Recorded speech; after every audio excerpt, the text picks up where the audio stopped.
Welcome to Something to Talk About, a lively hour of open discussion covering, well, anything and everything. Hosted by Stuart Sachs, husband, father, and military veteran, and Vaughn Loick, wife, mother, and best-selling author. Now, Something to Talk About. Stuart and Vaughn.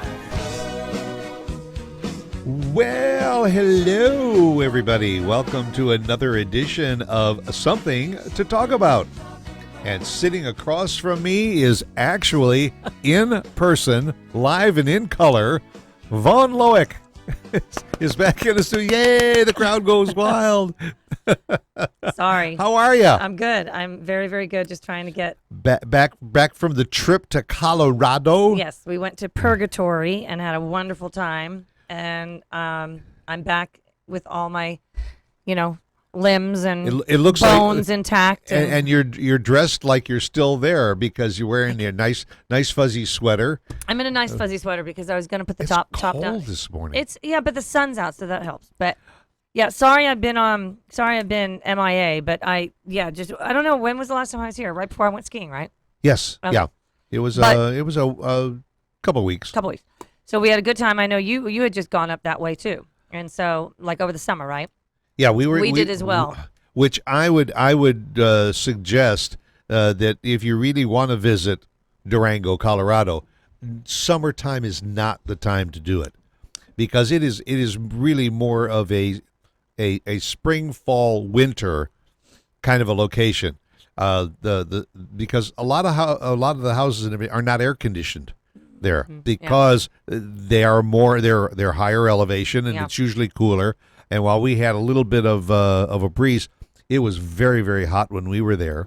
But we were having a family reunion. But that city is so neat. It's so fun, so much to do, and we did go in the summertime as well. We were in an air conditioned place, so maybe that made a difference. But there's just there's so much to see. You take a drive and you can be in Ouray and just all these different fun, wonderful, beautiful places, and the mountains and horseback riding and canoe, And the old train ride to and Silverton is worth every penny of it. And then just the town itself is just fun to pop in and out of, shops and restaurants. And anyway, but we went again then this week, and we did some skiing, and it's very, very fun. And you don't have any casts on your arms? No, or I don't. legs? I mean, I have a little whiplash because I did go down one time, and it was just because I hit a patch of ice and I skidded and went kind of uphill a little bit, and then when I fell, I just fell back on my head, and I was fine. I got up, okay. Well, actually, okay. So I had to take. Well, as I was telling the story, there's a caveat to this. Well, because I went down and Phil was ahead of me, and my friend Joni, they were ahead of me, so you can't stop. So they kept on going, and they assumed I was right behind them. And we were right to the bottom, to the chairlift. We were right getting to the bottom. It was kind of a switchback to get there. So they took the curve and went on down. And I knew that they would realize that once I wasn't following them, that I was up on the mountain either chatting with somebody or I don't know. Well, you chatting with somebody? Yeah, I know. So it took me a little bit longer than I thought to get up because I had to get my skis off and walk down the hill a little bit to get to flat ground to put my skis back on. So long story short, it took me a little bit of time to get myself situated to where I could get back down. Well, in the meantime, they were there waiting, and they knew by that point at that time that I had fallen. So a lady had come down off the mountain, and they said, she said to them, because they were turned and looking toward uphill. She said, "Are you looking for somebody?" And they said, "Yeah." And she said, "Is she in an off-white coat?" "Yes." "Well, she's down." Phil says, "Is she okay? Is she screaming or anything?" And the lady says, "No, she's not screaming. She is trying to get up, but she seems fine, but she is trying to get up." And they said, "Okay." So they knew that at least I had fallen, but I was moving and not screaming. I guess that was Phil's that's how he would define my level of injury or whatever. And sure enough, a little bit later, I came cruising on down and went about my day. So that was it. So I have a little whiplash because when I fell that time, I kind of hit my head back. But other than that, we skied. We had 3 great, beautiful, beautiful days of skiing. And Matthew and Jenna came, his girlfriend joined us. And of course, we were with our good friends, the Koches, and it was really, really fun. And then I told you we took the drive up in 2 days on the way there, but drove it all the way on the way back. Oh, you drove straight through. On the way back, we did, but on the way there, we stopped in Santa Fe. I told you we were going to do that, and that was fun. It was a quick flyby, But we did press on, and we did Pagosa Hot Springs. The Pagosa, Pagosa Springs. Pagosa, it was really, really fun too. We spent like 3 hours. It's just a sweet little town. It really is. I mean, whenever I visit these little towns, I want to live there. I always say, "Oh, I want to live there." Like when we went to Italy and went to Corda, I was like, "I want to live here." No, I want to live there now. I go to the beach. I want to live here. I go to the lake, someone's lake house. No, I want to live on the lake. I mean, wherever I am, it's like the best place to be. we watch HGTV a lot, and they have these the international shows where people usually it's after the kids have grown and gotten out of the house. They decide that they honeymooned in this small town in Italy or a small town in Spain, and they decide that's where we want to be after we retire, and they go back. Yeah, and you get to see some really cool places around the earth. Right. Yeah. So it was fun. So thank you for having me back. thank I never know if I'm going to keep. Not only thank you for coming back, but thank you for coming back in one piece. I know. I mean, I just had this vision when you said you were going up skiing and everything. I'm always thinking that she's going to come back with her arm in a cast or her foot in one of those walking boots or something because she twisted something. Well, I'm very careful. I don't like, I started skiing and I'm not an expert by any means. I am moderate at best, but I've become more conservative. I mean, I do blue slopes, but I love just kind of cruising on the green too. It's where I am right now. But I've become much more conservative in terms of my speed. I don't like to fall. Therefore, I do everything I can to prevent. Well, some people just fly down that mountain. If they fall, they fall. If they eat snow, they eat snow. I don't like. They're the daredevils. Yeah, I don't like to. So I do everything I can not to fall, which makes me very conservative on the mountain. Now, we were talking before the show started about the snowboarders. They're crazy. They're the ones that are really serious. You know how we refer to truck drivers on the highway? Right. Snowboarders are like truck drivers on the highway. Well, that's why except on the mountain. That's why their favorite is called extreme games. Because they take it's like runners who run 100-mile ultra marathons. There's always something to take you to the limit, and going back and forth across these pipes through the trees, they go crazy. Yeah. So maybe if we were all much younger, we were all teenagers or something, we might say, well, I would give that a try. You're more daredevilish absolutely. As you're younger. When you get older, I'll go out there and sit on a nice bench and watch people do that. Yeah. I think snowboarding is something you need to learn to do at an early age, not something like at the age of 54 or whatever. I think the same thing about ice skating. No. When I was a kid, I was never good at that. I always had very, very weak ankles. Me too. And couldn't. But you see kids that have started doing it and they still doing it. Yeah, yeah. Like I said, my favorite would probably be just snowmobile. Just put me on something that will move, but I can just go through the trees and right, yeah. Well, anyway, it was fun, and so now I'm back, and here we are. Jinx. You want me to go? And this, and we were talking about being up in purgatory. What was the weather like? Oh, it was like, I was never cold. it was, if you weren't dressed for it, it was cold. It was like in the 30s, maybe. I don't. Okay. But you're also a mile high. I have layers, too. And the sun was out a couple days. The third day was a little chillier than the first, whatever. But you're layered and you're dressed to ski, so you're warm. And I had wonderful gloves, and it's all about how you dress for the weather. And if you're layered, and I was layered to where if I got a little warm, I could unzip and just cool off. And so I was quite comfortable the whole time. Phil and I talked about it. We prefer skiing this time of year than winter because it was just cold enough to feel energized and feel like you're skiing and you're in that kind of environment, but not too cold where your toes are freezing off. A lot of people in town. Was it really? Well, really so it was busy? President's Weekend, and we thought it was going to be even more crowded than it was. It was pretty crowded the first day, and second maybe by the third day, which was Monday. It was people had already That's right, so Monday was a nice light day on the mountain, but it wasn't too crowded, but definitely being very it was very well attended. I guess the mountain. Yeah. There were a lot of people out there skiing, but it was never too crowded. We usually get to the back, like we'll take that first chair lift up, and then work our way up and up high and over to the back, so that we're not in the front of the mountain and where the congestion is. We try to get ourselves away to other trails that are not as, And are the trails all like rated? So some are green, black, blue, green, blue, black, Oh, green, okay. easy, blue, middle, and black, expert. And so like Matthew and Jenna, they're young and like little jackrabbits out there on the mountain. They're coming and going up through the trees and down and around. And so we might be on a blue going on a blue, and all of a sudden there might be a little black trail that connects from that blue to the lower part of that blue. So Right. they might hop off and take that black and meet us down at the blue. So yeah, you've got to look at the map. You've got to know the trails. You definitely have to be careful and pay attention to where this blue might lead you, because this blue might lead you to a fork in the road that you only have a choice of 2 black trails. So you really need to be careful that you have a map and that you know the mountain, so that you don't get yourself into a predicament, because you can if you don't pay attention to the trails. So that's a good question. Yeah. Yeah. So, and they're not all clearly marked. I mean, Phil and I found ourselves. There was one trail that I loved called Legends, but the end of it, the switchback that I was talking to you about, got very icy toward the end. And so I said to Phil the first time we took it, I don't want to do this one again. The end of it is too icy. He says, okay.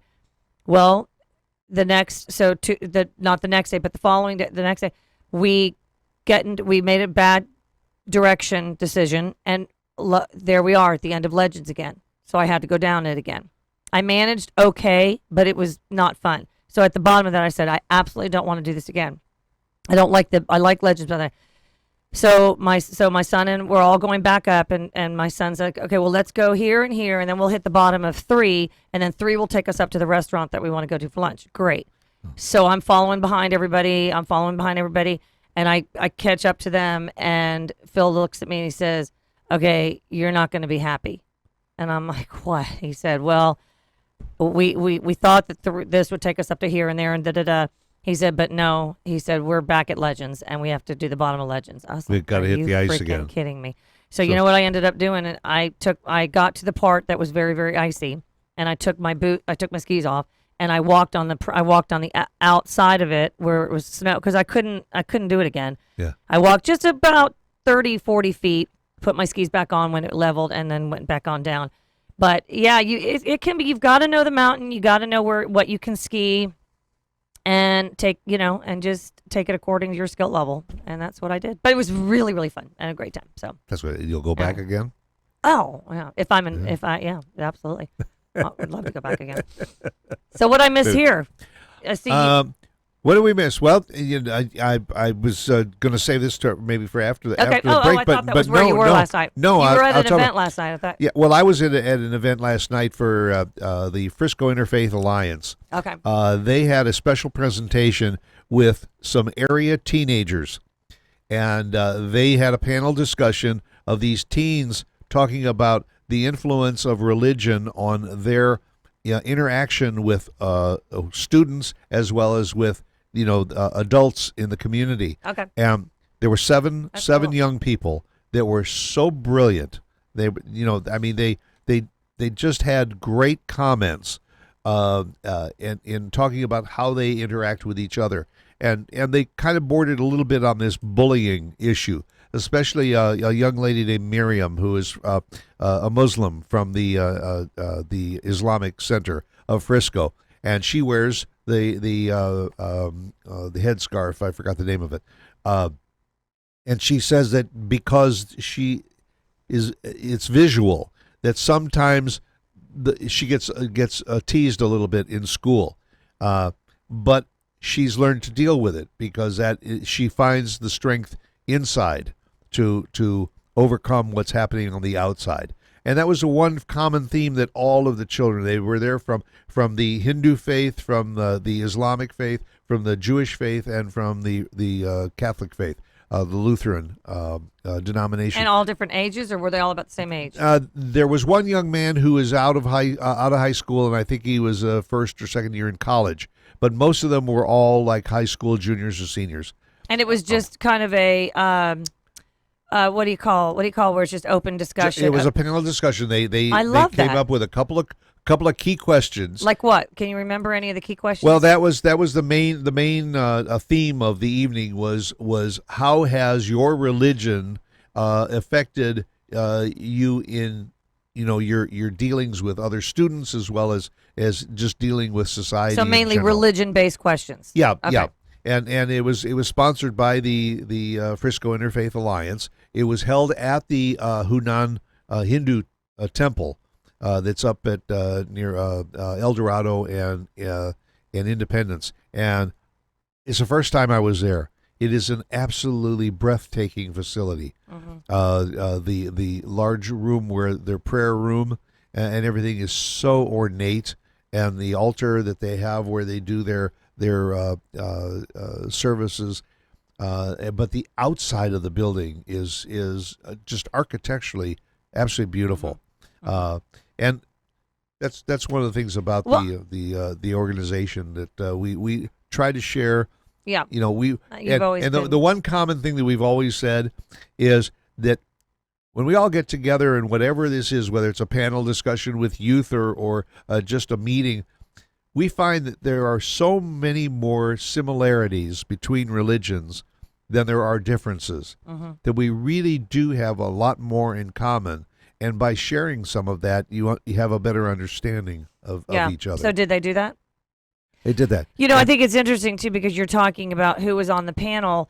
Some of those religions have more of an outward look than others. So I would assume that some of those that do have more of an outward look. You know what I mean? And you and I need to get the name of the scarf. Yes. If anybody knows, they can text it in. But I would assume that they would be more subject to the teasing and the bullying at that age, versus somebody who really it doesn't show their religion at all outwardly because they're not dressed a certain way. So I could see how that could be, and I now understand why you wanted to visit this topic today. I think it's a good one. Just judging. Just judging people, judging. I wrote down you can't judge a book by its cover, and that was kind of one of the things that was kind of born out of this discussion too, is that when people, for instance, go into a market and they're walking up and down the aisle and they see, I don't want to single out the Muslims, but because they have a more traditional dress that oftentimes is different. If you go into some Jewish neighborhoods, the boys are all wearing their yarmulkes. It's a little skull cap, which, by the way, that little head cover, the Muslim men wear a head cover. The Pope wears a head cover. Most religions, it is a head cover, and supposedly the theory behind it for most religions is that it is like an honor of God, that you keep your head covered when you are inside or even outside of the religious organization.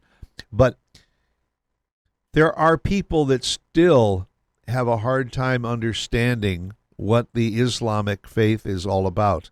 And if they're walking down an aisle in a store and they see a woman especially that is dressed in the longer garb and the head cover, sometimes they kind of turn their head the other way. You don't know who this person is.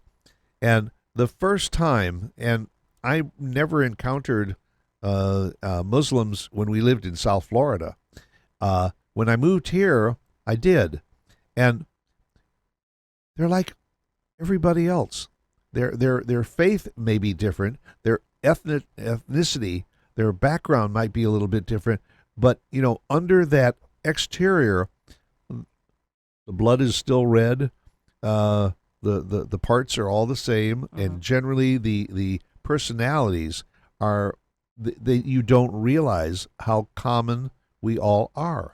It's funny, and it's not just Muslims. It's somebody walking down the street with a lot of body tattoos. It's a homeless person dressed in rags. We're not just talking religion. We're talking just here. Your point is Right. someone's outwardly appearance, We have whatever a tendency to whatever that prejudge. might be. We are very much living in a judgmental society. But one thing that's very ironic about the timing of this conversation, I don't generally watch the news in the morning. You know that, because I find it to be just A turnoff for the day. Yep. that says it all, right? Ugh, Yeah. ugh. Spell that. Can we write that in the notes, please? But I had it on this morning. Kristen Bell, she's a cute little actress. Yeah. She was in Bad Moms, and she's the voice of one of the princesses in Frozen, and Oh, okay. Okay. Kristen Bell. She's adorable. Yeah. Anyway, she's just come out with this new children's book, and I'm so sorry. I'll Google it on a break, but I can't remember the title of it. But it is exactly about teaching children that there are so many differences, whether it's how you look, what your profession is, where you live, if you are special needs of some sort. There are so many differences, and Kristen began to realize that was topic of conversation on at many dinner tables across the country. And she thought, there needs to be a book that, instead of really explaining differences, it really talking about the the commonalities between all, the common thread between, like you were saying. And her book focuses on that. And I think it's Someone Needs to Be Purple or something like that, the title of it. Like we need to have somebody and it's not a book so much about differences, although it references differences, but while referencing differences, it explains how many similarities we have. And she's like, she wanted to do a book because she knew that these children, maybe they were just hearing this from the adults in our society, whether it be their family or just at school, peers, teachers, whoever. And she wanted to put something out there that really brought to their attention not so much the differences, because yes, we do all have differences, and that's okay, but we also have so many similarities that connect us. That's right. And it unfortunately is up to the individual to break down those barriers, and that's why I say, don't judge me. You brought up the tattoo thing. There's a young lady that we met who was we were at a restaurant a few days ago, and she not only had her arms tattooed right down to her fingernails, beautiful multicolors and all, but on her neck she had this owl that went right up under your neck. Well, you couldn't not notice it, and so rather than just kind of staring at her like, what kind of a woman goes out and gets herself tattooed right up under her chin and right down to her fingernails, who am I to judge? Maybe she's a tattoo artist. Maybe she just enjoys it. I made a point, and because I couldn't see the whole tattoo on her neck because she was wearing a higher collar, and I said, "That's a very interesting tattoo that you have on your neck." And she pulls her shirt down a little bit to show me this beautiful owl, and it was very pretty. And I when she went away from the table and all, I mentioned it to Lauren, and I said, you can't help not notice it, Right. but for somebody, male or female, that's got a lot of tattoos, to see a guy that's got a lot of tattoos on his arms and everything, and think that he's a Hell's Angel, biker dude or something.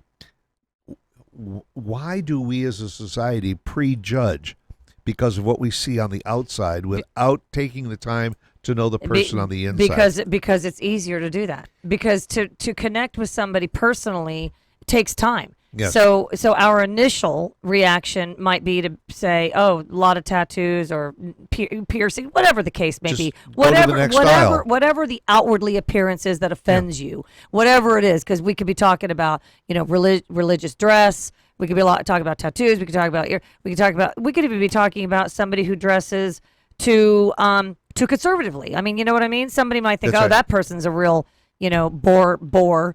Or whatever the outwardly appearance is that offends you. It's just easier and quicker to just, okay, here's how I see that person, therefore this is what I think of that person. Right. Instead of taking the time to and look, you're not going to connect with a waitress over a 1 hour dinner. So you just have to, but you just have to be like you and just okay. So it is. You can't say she is one way or the other in that amount of time. You don't know her personally. It was her choice to do that to her body, and for her to then say, "Oh, I can't go anywhere now looking this way."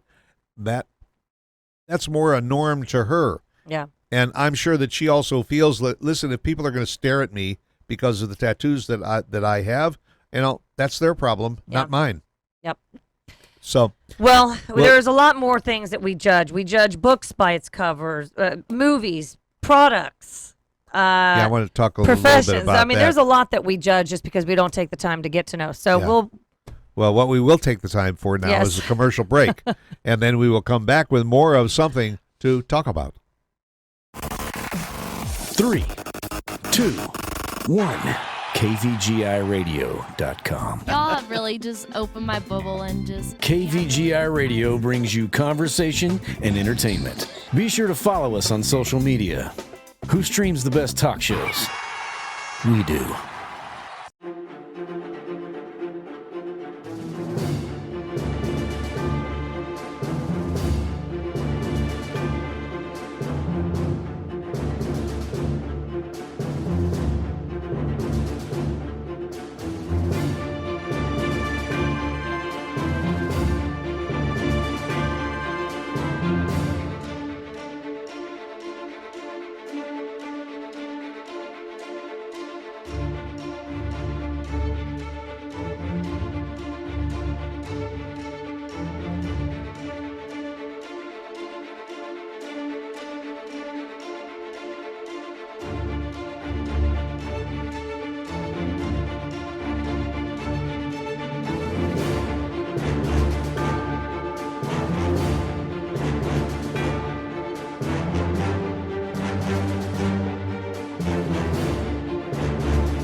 You're listening to KVGIRadio.com.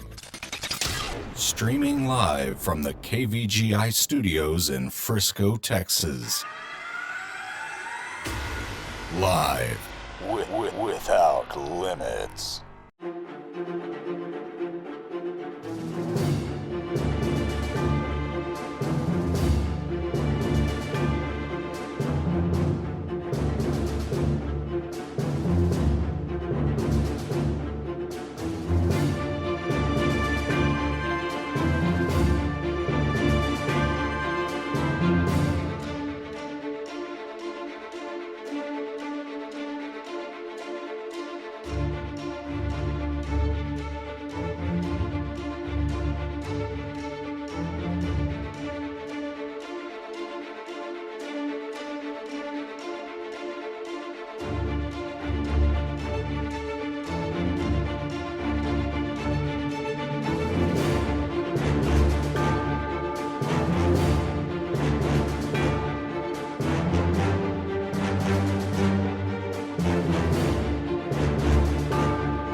Welcome to Something to Talk About, a lively hour of open discussion covering, well, anything and everything.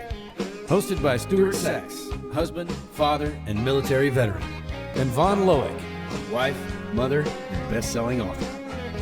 Now, Something to Talk About. Stuart and Vaughn. And we are back live in the studio, and she is still Vaughn. He's still Stuart. And this is Something to Talk About. Want to just share a little bit of information as we have for the last few weeks on our show. This weekend is the big fundraiser for Wheel to Survive, which is part of the Be the Difference Foundation, helping women with ovarian cancer. And the event is this Sunday from 9 a.m. to 2 p.m. It's being held at Gilley's Southside Music Hall in Dallas. You can still register. You can still go down there and join in if you like spinning, cycling. It's a great event. It raises money and awareness for those with ovarian cancer. And Vaughn and I have been involved with Be the Difference Foundation for the last couple of years. And if you enjoy spinning and you want to get involved, go to you can go to BeTheDifferenceFoundation.org or wheel2survive.org. And if you want to sign up, you can do it online. But also, there will be a little donate button. And I just encourage you, if you can, donate $5, $10, whatever amount, because every dollar that is donated goes to help these young women that have been diagnosed with ovarian cancer to get to their clinical trials and help them with the needs that they have as they go through this fight for ovarian cancer. So it's a cause that's very dear to our hearts and all. And KVGI is proudly one of the sponsors of the event, and I encourage you to go online, wheel2survive.org. And we are back talking about not judging books by the cover, and one area that always kind of gets me is menus or billboards for food.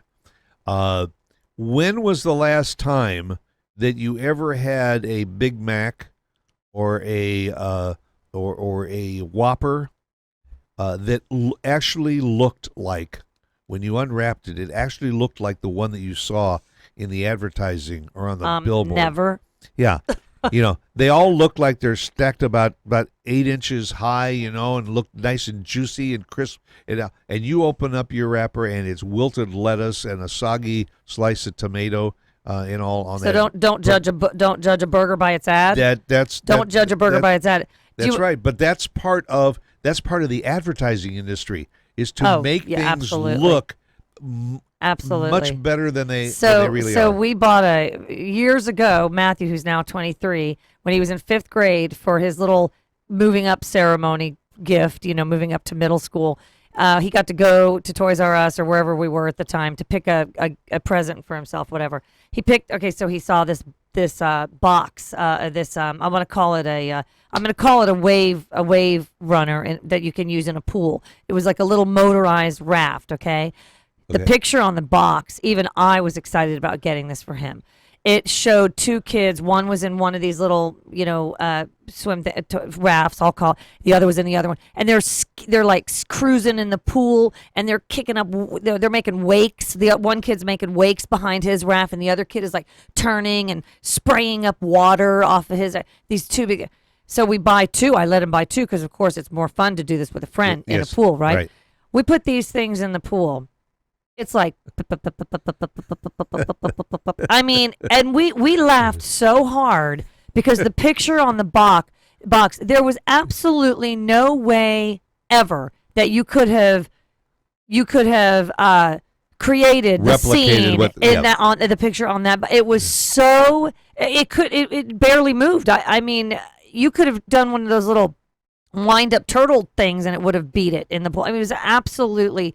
But we found the humor in it because it was such false advertisement that it's kind of that bait and switch kind of a theory, that they always. But that's what the advertising industry is all about, is to go to those clients and make it look like it is more than what it actually So is. you know, it's funny. I'll let you in on a little secret. We have a friend. We're no longer really in touch for no reason other than we just moved away from each other. But he worked for a company that took pictures of food products, but mainly food products for advertisement. He would tell us, for example, a hamburger. You would think that that'd be mayonnaise coming down the side of the bun, but it's actually like hot glue. You know, no, it's all created. Yeah. And if you look at them when they put the burger on the commercial, there's no way the mayonnaise could stay the way it does. He said, and every little tomato. Some they'll paint it red with like paint. Lettuce is not lettuce. It's like maybe some kind of especially handmade thing it's absolutely not even. You're not even looking at food. You're looking at a model, a creation. Do you remember when they first, going back a while, when they first introduced the Whopper, one of their catchphrases was, "It takes two hands to handle a Whopper." Come on, folks. Is there anybody out there that's listening to this show right now that has ever had to have both hands on a Whopper to eat it? That it is so big and juicy and that you have to have. No. I don't know because I don't eat that. I don't eat those Whoppers. Have you had the Impossible? I haven't, but I'm tempted to try it, but I'm not. I don't go really. Even that's another one of those book by the cover thing. It looks so juicy, and the people bite into it, and they wipe the juice from the side of their mouth, and oh my, are you telling me there's no beef in this? Yeah. This is all plant based. Have you tried it? Yeah, I have. And your initial bite or two, it does taste, because they load it with so many preservatives to make it taste like meat. Yeah. And it can't be healthy for you. It can't be healthy. It's What about judging movies before you the actually trailers? Well, based That on too. trailers, the one in particular that when you were talking about judging different things, judging people, judging movies, judging books, judging products, whatever the case, whatever we're talking about. But the one movie that popped into my mind happens to be one of my all-time favorite movies is Shawshank Redemption. In the box office, when it first hit the theaters, it was a flop. And now it is on the list of one of the all-time best movies ever. And there have been people who've kind of done research. Why was it a flop? Because now it's so successful. There was obviously some people think it's because there were not a lot of female actresses in it. Some people believe that it is because it was a prison movie and that it would be depressing. Some people think that it was because of the competition around that time, which I believe was Pulp Fiction and Forrest Gump, Right. which probably had a lot to do with it. But a lot of people believe it was the title, Shawshank Redemption. If people don't kind of understand a title, it's not going to kind of gravitate them toward even looking at what that movie's even about. Right. That Shawshank Redemption, they skip on right by and they see Forrest Gump. That sounds like a fun, title. So I don't know, but that's again judging a movie before you. And I'm guilty about that. I will judge based on trailers, like you were saying. I'll do that even with books. If I like the person who recommended it, I'll look into it. Well, do you find that if you're going into a bookstore with a kind of an open mind, are you drawn by the cover of the book to find out what it's all about? I mean, in the old love stories, it was always the man and the woman in an embrace, or the Harlequin romances always show these swashbuckling that didn't really reveal what the story is all about, but the cover just kind of drew you in. Yeah. If it was recently, there was a movie. I'm trying to think. Well, there's another one. Robert Redford, when he was alone at sea, had a very, very little dialogue in the movie, but he was all by himself out on the ocean. His boat. It's the trailer. The trailer showed the waves and all this, and you were waiting for all this action, and a lot of the movie was just in solitude. So again, it's that image that you're given in 30 seconds. Right. Those trailers come on to suck you in, to make you want to go to see that movie, and all of a sudden you realize that what was shown in that trailer was maybe 5% of the whole Right. movie. Right. That it went kind of in a different direction. You know, I definitely don't judge a book by its cover. I never have. I really select my books based on recommendations. But I do know I'm sure a very high percentage of people will be browsing through Barnes and Noble or wherever or online. I don't know. I'm still a Barnes and Noble girl. You know, I like the real books, the real bookstores. Right. But I'm sure a lot of them, if a cover intrigues them in some way or another, then that's the book they'll select. Well, with that, if the cover intrigues you, then really what you should do is turn to the Absolutely. back to get the linear Absolutely. notes Yeah. that talk a little bit about what the book is about. Yeah. Who the characters are, what the situation is that they get themselves into. What I have a problem with in this, and I do a little judging here, is if I don't care for the person recommending the book, I'll steer clear of the book. Period.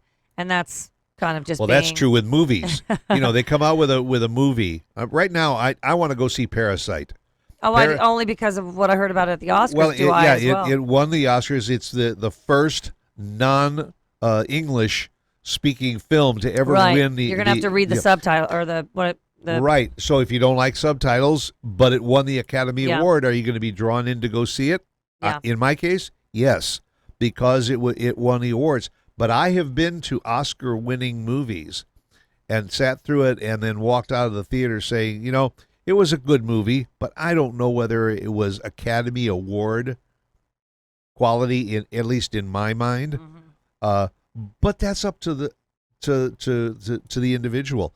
When you go online, let's say you want to go to a movie, you look at the movies and they have the what the critics say about it. They give it a rating, and then what the viewers. And very often you'll see one that's got a 40% from the critics and 85% from the viewers, or vice versa. The critics think it's one of the greatest movies, and the people, that happens a lot with sequels.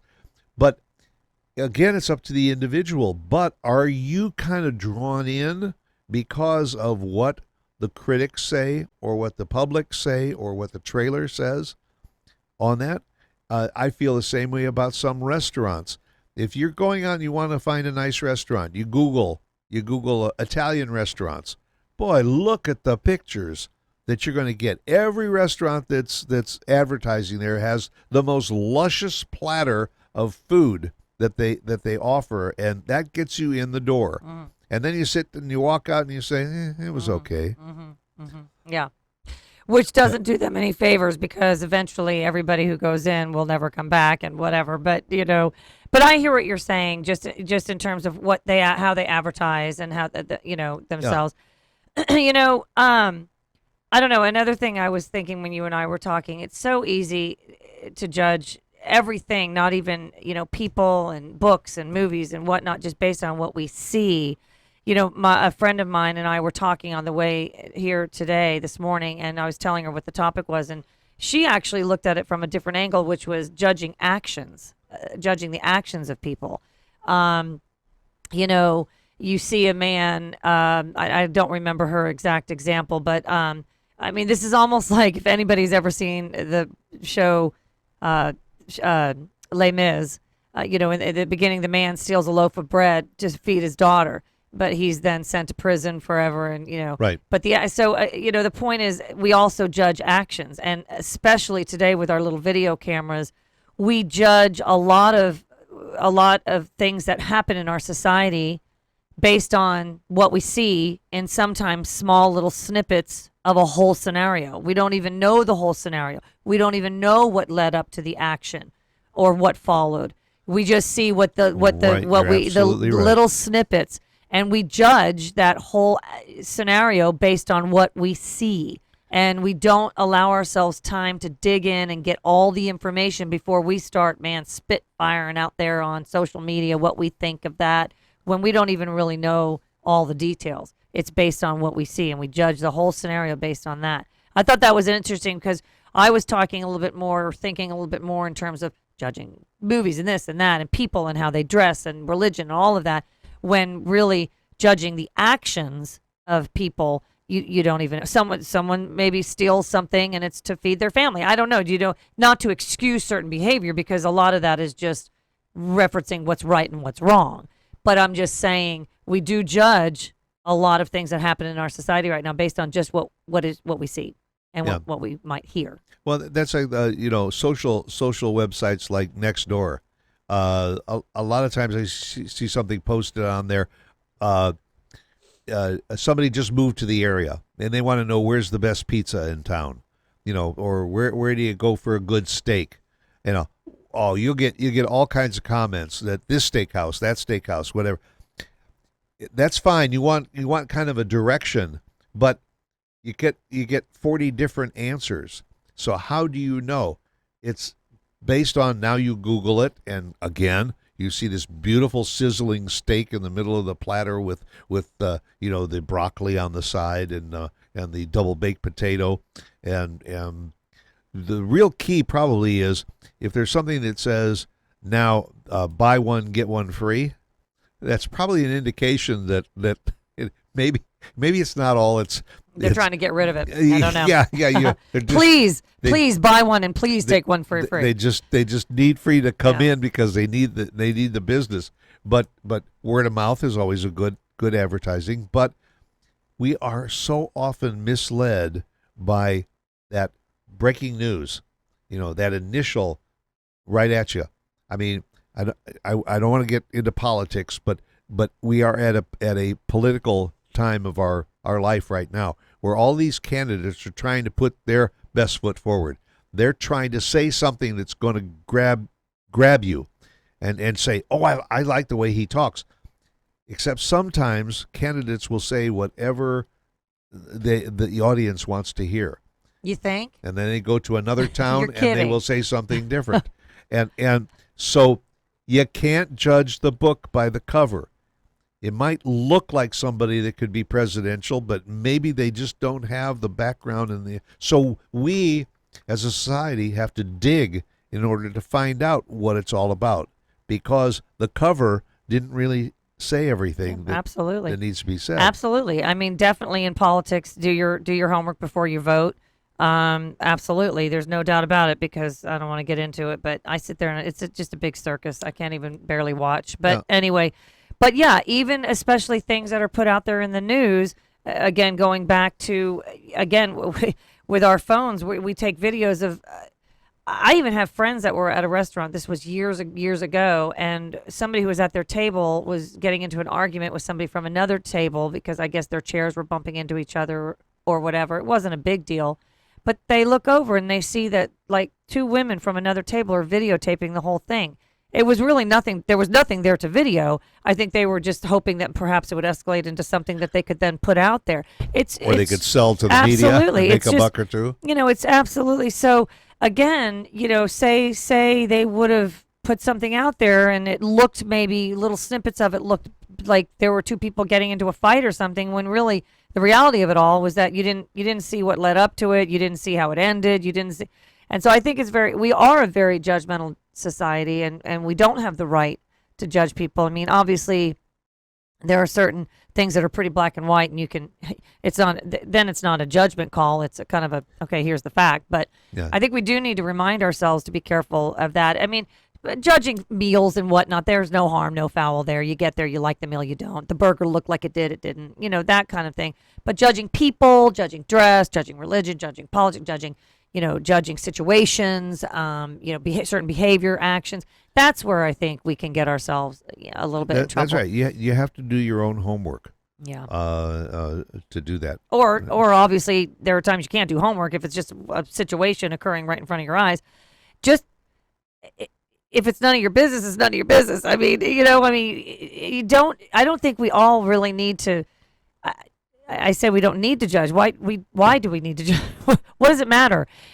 You know what I mean? Just what does it matter? How it is going to affect your life and the effect of the other person too. Yeah. Like I'm not. Some people are more easily offended though than others. I am not easily offended. I'm just not. I don't care if someone's got tattoos all over their body or dresses like a preppy. It's what's on the inside, not what's on the outside. Gee, that's a nice way of saying You know? it. But one thing is for sure, that Von Loeck and Stuart Sachs on Someone You Should Know every week, you see the cover, you got the book. That's who we are, and we hope you'll come back and join us again next week at the same time right here on KVGI Radio. Go out and make it a great weekend.